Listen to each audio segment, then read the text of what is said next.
AITA for exposing my boss after she smugly relocated me 30 days before the branch closed? Effective Monday, you are being relocated. That was how Veronica Vance tried to end Marcus Thorne's 18-year career, sending him to a branch that had only 30 days of life left before closing its doors forever. She thought she was being brilliant, but she made the fatal mistake of underestimating a Navy veteran who does not know the meaning of the word quit. What Veronica did not know is that the dilapidated branch hid a geographical secret worth millions. While she waited for Marcus to sign his own surrender, he was recruiting a team of outcasts to deliver the biggest checkmate in the company's history. That smile of hers told me everything I needed to know as she slid the transfer papers across my desk. Veronica Vance had been waiting for this moment since I left her looking unprepared at last month's quarterly review.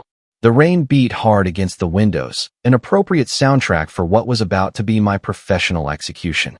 Effective Monday, you are being transferred to the Ironworks District Branch, she announced, barely managing to contain her satisfaction. Pack light, Thorne. I am Marcus Thorne, by the way. Friends call me Mac, a nickname that stuck from my Navy days 25 years ago. At 48 years old, I spent the last 18 climbing the ranks at Columbia Financial Services, working my way up from teller to senior branch manager through nothing but hard work and treating customers right. The Ironworks branch was the joke of the company, the place where careers went to die. That unit closes in 30 days, I said, keeping my voice calm, while 20 pairs of eyes pretended not to be watching from the surrounding cubicles. Veronica leaned in close. Think of it as an opportunity to improve your resume. Good luck. The room seemed to tilt slightly. This was not a transfer, it was an execution. The real reason remained between us, unspoken but obvious to everyone who attended that quarterly review. I had questioned Veronica's decision to abandon our working-class clients in favor of chasing high-net-worth individuals. I brought data, projections, and historical precedents. I left her looking unprepared in front of the executive team, and now I was paying for it. The branch manager officially leaves tomorrow. You take over Monday morning, she continued, already walking away. I have already copied HR. The transfer is not negotiable. The rain soaked my clothes while I waited at the bus stop that night. 18 years of 60-hour weeks, sacrificed weekends, and postponed vacations, all erased with a single signature. My phone vibrated with messages from colleagues. Some offered condolences, while others kept a strategic distance from the newly condemned. Monday arrived with a cruel sun. The Ironworks branch was located in an old strip mall, between an empty storefront and a discount tire shop. The letters on the sign were faded to a pale blue, barely visible against the cloudy sky. Inside, the carpet was worn down to the thread in high-traffic areas, and the desktop computers looked like museum pieces. 5 employees looked up when I entered, their expressions mixing confusion and pity. No one had bothered to tell them that a new manager was arriving to oversee their final month. I am Marcus Thorne, I said, putting my single box of belongings on the nearest desk. Apparently, I am your new manager. A woman with graying hair and tired eyes approached. I am Linda Kowalski. Everyone calls me Lynn. I have been assistant branch manager for 19 years. Didn't know they were sending someone new. Waste of time for you, honestly. She gestured toward a small office with glass walls. That is yours, I guess, for what it is worth. The manager's office had nothing but outdated training manuals and empty files. A thick layer of dust covered everything. On the corner of the desk was a stack of customer exit surveys, mostly expressing regret over the branch closure. By lunchtime, I understood the full picture. This branch had been systematically strangled. Technology requests had been denied for years, marketing materials were outdated, and the customer acquisition budget had been eliminated 18 months ago. Still, somehow, this team of 5 people served about 200 loyal customers who refused to change branches despite headquarters' best efforts to drive them away. Most of our clients are from the immigrant community or retirees who have had accounts here for decades, Linda explained, handing me performance reports that headquarters had apparently ignored. Veronica made it clear 3 years ago that these were no longer the right type of client. That night, I could not sleep. This was not right. Veronica sent me here to fail, to quietly process paperwork until the branch closed, adding a humiliating final note to my employment record. I grabbed the local area map I had taken from the branch. Something about the location would not leave my head. The commercial zone looked different than I remembered. I opened my laptop and checked the city development website. Everything clicked. The Ironworks branch was exactly 4 blocks from the Liberty Yards commercial district, the massive city revitalization project that transformed abandoned warehouses into the region's fastest-growing small business incubator. Over 225 new startup companies had moved in just last year, with hundreds more expected. And we had a branch, the only financial institution within walking distance, if you look deeper. Headquarters commissioned a regional market analysis last year, but focused only on high-end residential areas. They completely missed the commercial transformation happening right next to our dying branch. My heart began to race as I connected more dots. The Ironworks branch had something no other branch had: direct access to hundreds of new companies that needed financial services. At 5:30 a.m., I was waiting when Linda arrived to open the branch. "I need to understand something," I said, pointing to my map. "How many of these new companies have accounts with us?" "None," she replied. "We tried to tell headquarters about the revitalization, but they cut our business development position 2 years ago, said we should focus on an orderly closure." The pieces were fitting together. This was no longer just about my career. It was about 5 people losing their jobs because executives were too arrogant to see the opportunities right in front of them. "What would you say if I said we have 30 days to save this branch?" Linda gave a short, bitter laugh. "I would say you are crazy or do not know how this company works." "Maybe both," I admitted. "But I am not going down without trying. Tell me about the rest of my team." Besides Linda, there was Mateo Rivera. Everyone called him Matty, the senior teller who had worked there for 26 years. Jordan Banks, a customer service rep studying for his MBA at night. Sarah Jenkins, the loan officer who knew every small business owner in the old neighborhood. And David Chun, who handled account openings and closings. "Headquarters has written us off as a loss," said Sarah with her arms crossed. "I sent business projections about Liberty Yards 3 times. They do not even respond anymore." I grabbed my laptop and showed the research I had done overnight. "The company does not see what we have here, but that does not mean we cannot show them." "Show what exactly?" asked Jordan. "That we managed to get a few new accounts before they closed the doors. They already told customers we are closing. What if we could get 47 new commercial accounts in 30 days? I challenged. What if we could show a revenue potential that is 10 times what this branch currently produces? Mateo shook his head. Even if we could, Veronica would never admit she was wrong. She has been dismantling branches like ours since she arrived. I am not trying to convince Veronica, I explained. I am going over her head, straight to the executive committee. David, who had not spoken until now, leaned forward. How? By doing exactly what this branch was always supposed to do, serve this community. Except now the community has changed, and no one bothered to notice. That day, we took an inventory of what we had. 5 committed employees, an outdated branch, and 30 days before closure. Company systems showed we had 0 budget for marketing, 0 for community outreach, and 0 expectations for anything other than an orderly shutdown. First, we need to understand what these new companies actually need, I said, spreading a map over the break room table. Sarah, you have experience with small business accounts. What would attract these startups? Sarah replied, fast approval processes, flexible terms for new ventures, and someone who understands the specific challenges of their industry, which is exactly what our premium direction does not offer. They need banking services that come to them instead of making them jump through hoops, added Linda. I nodded. We need to find these companies where they are, literally. My plan was simple but risky. While headquarters thought we were processing closing paperwork, we would transform the branch into a business development center focused exclusively on Liberty Yard startups. It was like planning a mission. We would conduct the operation under their radar. This is professional suicide, Mateo warned, though I noticed a spark of interest in his eyes. Veronica will crush any successful initiative from this branch. Probably, I agreed. But I am already dead in this company. We all are, so we might as well go down fighting. David spoke up. I have contacts at the Liberty Yards management office. My cousin works in their administration. Jordan grabbed his phone. 3 of my business school classmates are in startups there. They complain about having to drive across town for banking services. By the end of the day, we divided responsibilities. Sarah and I would develop custom financial packages for startups. Jordan and David would handle relationships and acquisition. Mateo and Linda would manage existing customers while training all of us on fast approval protocols. Everyone would watch everyone else's back. The next morning, we arrived an hour early. I spent the night creating presentation materials on my personal laptop since the branch computers did not run current software. We transformed the branch's dusty conference room into a strategy hub with maps, target lists, and service matrices taped to the walls. If headquarters asks, we are organizing customer transition files, I instructed. Everything else stays between us.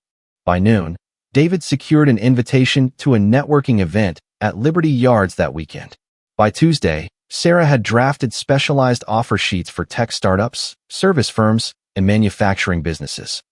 Jordan organized current clients into a referral network, incentivizing them with special rates for introducing new business. Our first obstacle appeared Wednesday morning. An email from Veronica arrived. All Ironworks branch employees must attend closing training sessions downtown, effective immediately. Daily sessions from 1 p.m. to 10 p.m. for the next 2 weeks. This would kill our acquisition efforts. The team looked at me, panic evident. She knows, murmured Mateo. Someone tipped her off. Consider our options. Linda and I will attend. The rest of you will claim technology issues forcing you to remain at the branch. If anyone questions, you are helping customers transfer their accounts. The training sessions were soul-crushing exercises in corporate doublespeak. Customer relationship transitions meant teaching clients to use ATMs instead of tellers. Career development opportunities meant applying for vacancies in other branches that did not exist. Veronica made a point of greeting me the first day. Settling into Ironworks, Thorne? Trust you are finding it educational. The satisfaction in her voice only made me more determined. Meanwhile, our team was making progress. Sarah made contact with 16 companies and scheduled meetings. David and his cousin secured an information table at the monthly Liberty Yards merchants meeting. Jordan convinced his professors to bring a business class to our branch for a real-world banking workshop. Our second obstacle arrived Friday morning. The company system showed that all our cash handling limits were restricted and loan approval limits reduced to almost nothing. This is standard closing procedure, Linda explained. But they accelerated it. We are essentially functioning as a service desk now, not a full branch. I called an emergency meeting. They are trying to suffocate us without officially interfering. We need to adapt. I know someone at the downtown branch, Jordan offered. She can process applications for us using their authority. And my old manager at the North Branch still takes my calls, added Sarah. He can approve initial authorizations. We reorganized our approach. Instead of processing applications at our branch, we would serve as the relationship interface, with paperwork flowing through supportive colleagues at other locations. It was complicated, but functional. We were running a distributed operation. By the end of the first week, we opened accounts for 7 Liberty Yards companies. Small victories, but momentum was building. Word was spreading through the entrepreneurial community about the branch that comes to you. Our makeshift mobile service where Sarah and David actually visited startups to process paperwork. Then came our third and most serious obstacle. Monday morning of the second week, I arrived to find an IT technician removing our computers. System upgrade, he explained vaguely. Orders from the regional office. By noon, our internet connection was accidentally disconnected. Our phone system developed maintenance issues. We were effectively cut off from company systems. This is no coincidence, Linda said as we gathered in the now empty conference room. Veronica figured out what we are doing. The team's energy dissipated. Without access to systems, we could not process new accounts, nor serve existing ones. That is it then, said Mateo. We gave it our best. I felt the weight of responsibility. I had given these people false hope, convincing them to risk their final days of employment on an impossible mission. Now they would have nothing to show except possibly negative references from a vengeful executive. We sat in defeated silence until David spoke. My cousin says Liberty Yards has an used office space with an internet connection. What if we relocated our acquisition efforts there without company systems? What if we created paper applications, suggested Jordan. We collect all information, documentation, signatures, everything necessary, and process it all when system access is restored. The energy in the room shifted. You could see it on their faces. We were not giving up. Or, I added, what if we took the completed paperwork to other branches to process, splitting it among several locations so no single manager bore all the risk of helping us? Sarah smiled for the first time since I met her. I know at least 3 branch managers who hate Veronica as much as we do. On Wednesday, we established a guerrilla operation. Mornings were spent at the Ironworks branch, keeping up appearances and serving existing customers with manual solutions. Afternoons, we rotated at Liberty Yards in pairs, working from a borrowed office with a handwritten sign on the door, pop-up financial services. Word spread through the startup community about the branch that refused to die. Financial professionals willing to understand their unique needs when the corporate structure had abandoned them. We began attracting attention not just from small startups, but also from established companies in Liberty Yards frustrated with their current financial institutions. We submitted 22 new account applications yesterday, Sarah reported during our morning meeting, processed through 4 different branches. And I have 31 companies confirmed for tomorrow's workshop, added Jordan. The Liberty Yards Administration Office asked if we could set up a permanent satellite location in their main building. They are willing to provide the space rent-free for 6 months. For the first time, I allowed myself to believe we could actually succeed. The numbers were solid. In just 2 weeks, we generated more new commercial accounts than the branch had acquired in the previous year. The potential revenue from these relationships, especially as these startups grew, was substantial. But Veronica was not done with us. Friday morning, I received an email that made my stomach churn. Effective immediately, the Ironworks branch closing date is moved up. All operations cease Monday. Staff termination processing will begin Tuesday. Mandatory branch inventory Sunday at 9 a.m. Your presence is required. I looked at my phone. We had just lost 2 crucial weeks. All our momentum, all our planning, halted by a vengeful executive who somehow knew exactly what we were doing. The team's reaction was predictable: shock, anger, resignation. She won again, said Mateo, shaking his head. Just like with the East Branch and the airport one. Linda put a hand on my shoulder. You tried, Marcus. That is more than anyone else did for us. I looked around at these people who trusted me, who worked incredible hours just on faith in my plan.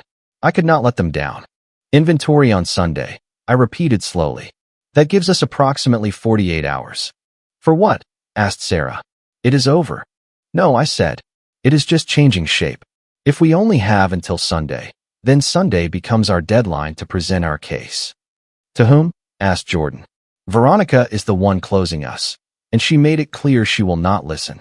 Not to Veronica, I said, grabbing my phone. To the executive committee. They meet Monday morning to review quarterly performance.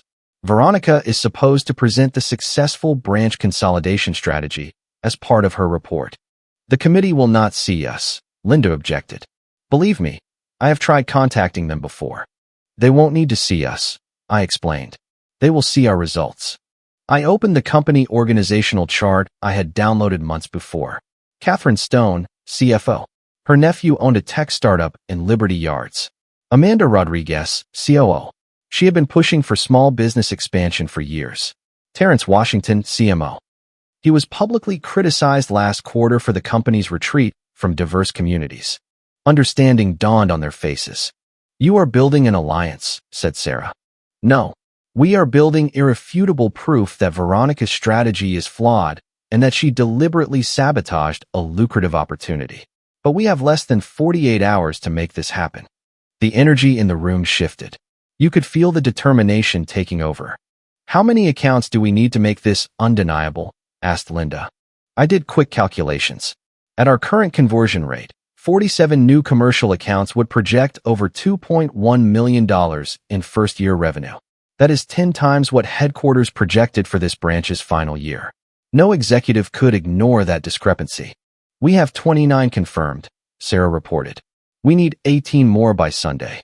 We will need documentation, pointed out Jordan. Irrefutable proof of everything. The accounts, the projections, Veronica's interference, and we need to present it in a way they cannot ignore, I added. David stepped forward. My cousin says Liberty Yards is holding a press event Sunday afternoon. The mayor will be there to announce new infrastructure improvements. All local business leaders will attend. Perfect. If we could secure enough accounts, document our case thoroughly, and create a public moment too big to ignore, maybe we could pull off a miracle. But as we scattered to execute our final push, my phone vibrated with a message from an unknown number. Veronica knows everything. Board meeting moved up to Sunday night. Your branch records are being audited now. Watch out. I showed the message to Linda. We have a bigger problem than we thought. The board meeting was moved up to Sunday night.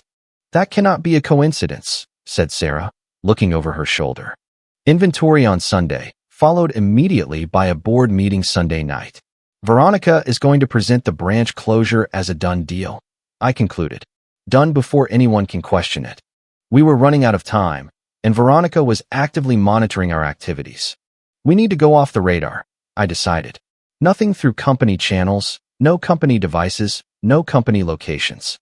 Within an hour, we relocated our operation to the back room of Betty's Diner, a small business across from Liberty Yards owned by a longtime customer of Mateo's.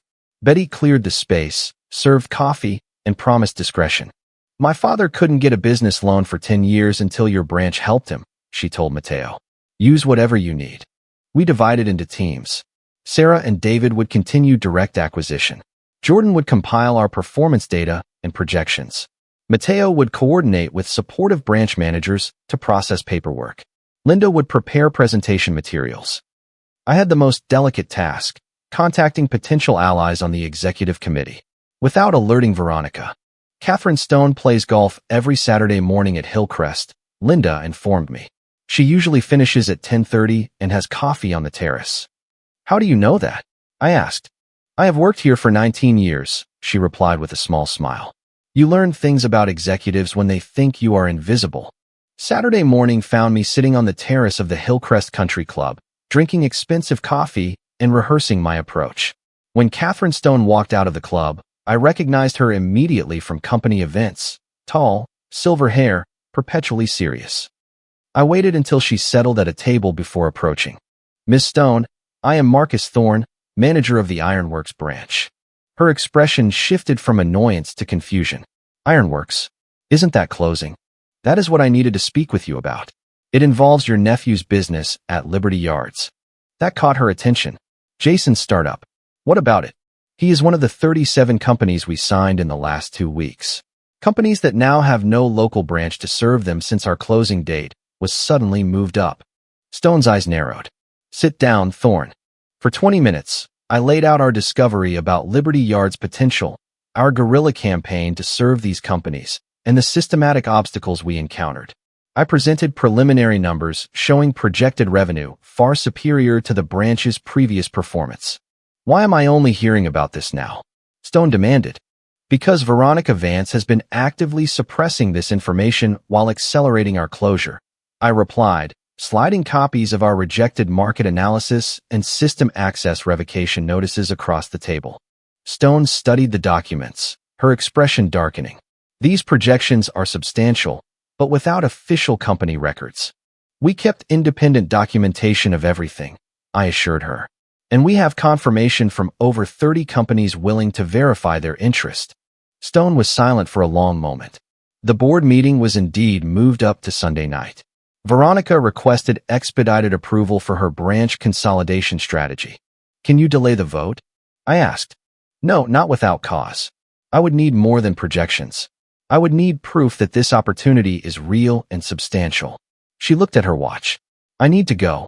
As she stood up, I played my last card. The mayor will announce new infrastructure investments for Liberty Yards tomorrow afternoon. The press will be there, and so will the business owners we have been working with, all talking about how our branch has been the only financial institution actively supporting their growth. Stone paused.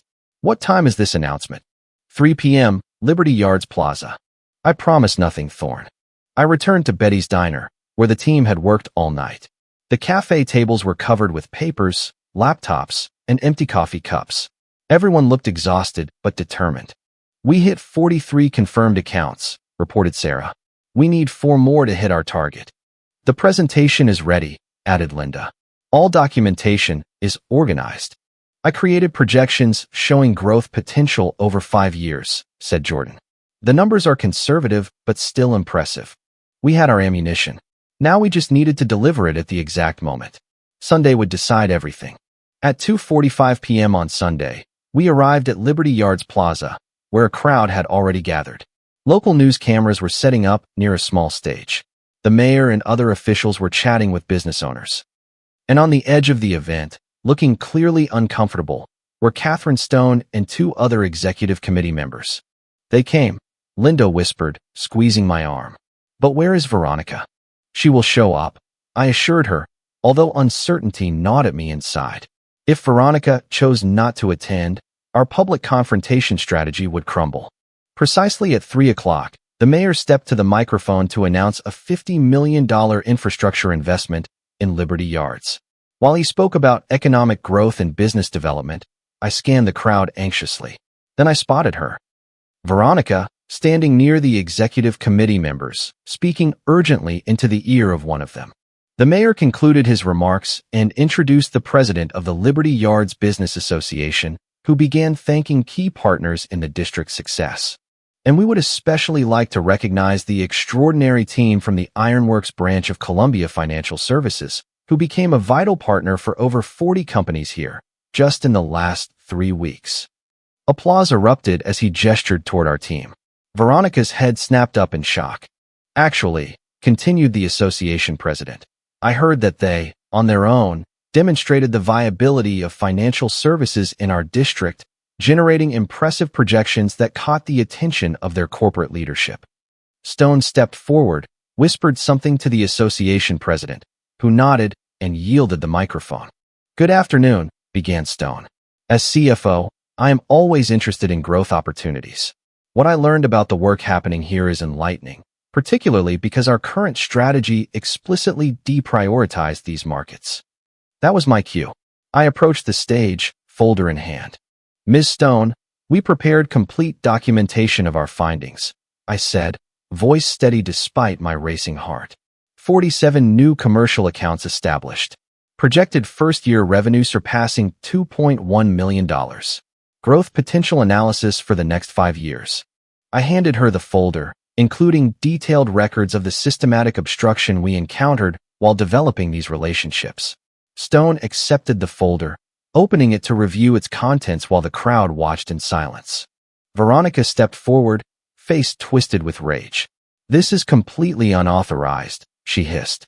These people are operating outside company protocols after being explicitly instructed to process an orderly branch closure. Stone looked from the documents to me. Is that true, Thorne?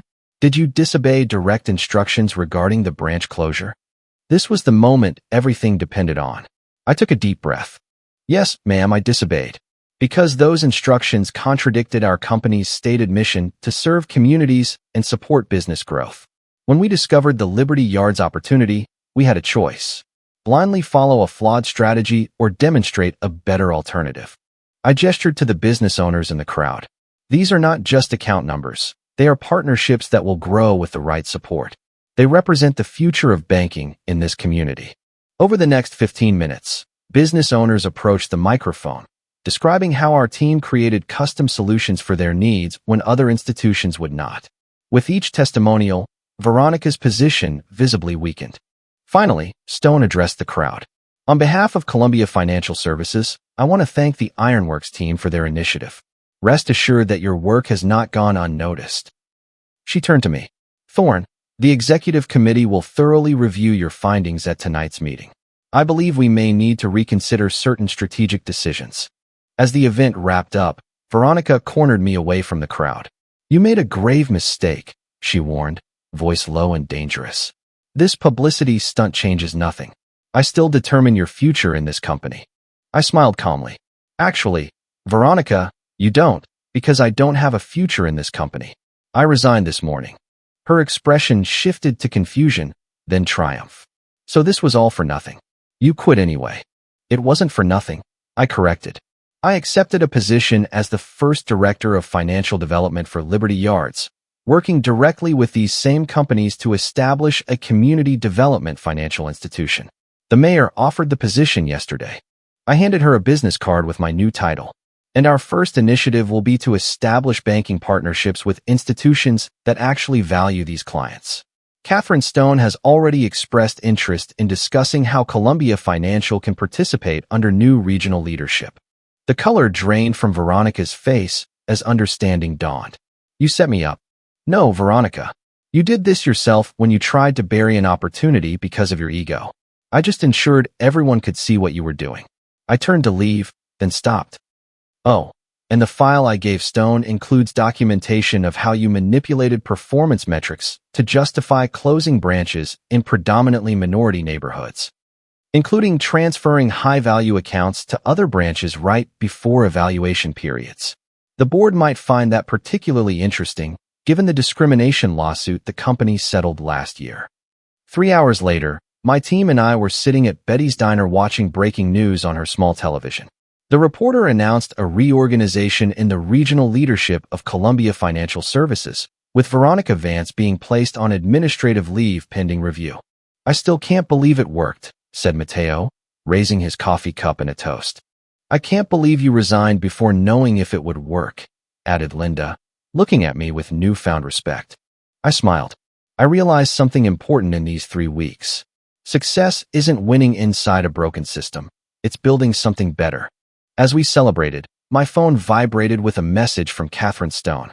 Executive Committee voted unanimously to establish permanent location at Liberty Yards. District Director position open immediately. Interested? I showed the message to my team. Their expressions asked the question before they could speak it. Don't worry, I assured them. I already replied that I will only consider it if I can bring my own team. All of you. Jordan grinned. From fired to hired in the same day. Not bad. Not bad indeed. I agreed. Thinking of the journey we traveled in just 30 days, from a branch destined for closure to the company's most promising new venture. You know what I learned? Sometimes the best revenge isn't destroying your opponent. It's proving them wrong in ways they can never undo. Veronica tried to bury me in a dead-end branch, but she handed me exactly the opportunity one needed to show what real leadership looks like. The irony is, she could have taken credit for discovering the Liberty Yards opportunity herself. Instead, her need to punish me for questioning her strategy cost her everything. 3 months later, our Liberty Yards branch became the region's top performer. Veronica's replacement reached out personally to ask how we did it. Turns out, when you actually listen to your community and treat people with respect, amazing things happen. My team, every one of them was promoted. Linda became Assistant District Director. Sarah heads our Small Business Development Program. Jordan finished his MBA and runs our Startup Services Division. Mateo trains new managers in customer service excellence. David manages our community engagement initiatives. And I am exactly where I belong, serving people who need banking services, not just people who already have money. Veronica thought she was ending my career. Instead, she helped me find my purpose. Sometimes, branches that look dead are just waiting for the right moment to bloom again. And when they bloom, the people who tried to cut them have to watch them grow stronger than ever. That is a lesson worth remembering. Comment: I really hope this story resonated with you as much as it did with me. Sometimes life puts us in situations where we feel set up to fail, but those are often the moments when we discover our true strength. It's important to remember that your value isn't defined by someone else's opinion or by how they treat you. Instead of letting bitterness take over when things go wrong, we can choose to channel that energy into building something meaningful. True leadership isn't about titles or corner offices. It's about lifting others up and seeing potential where no one else looks. When one door closes or gets slammed in your face, you still have the power to build a new one that leads exactly where you need to go. Never underestimate the power of treating people with respect and standing by your community, because that loyalty often comes back to you. The best way to win isn't through destruction, but by proving you can thrive with integrity and grace. I encourage you to trust your worth and keep pushing forward, even when the odds seem stacked against you. Thank you for watching and for being part of our community. If you liked it, don't forget to leave a comment and support the channel by subscribing. See you in the upcoming stories.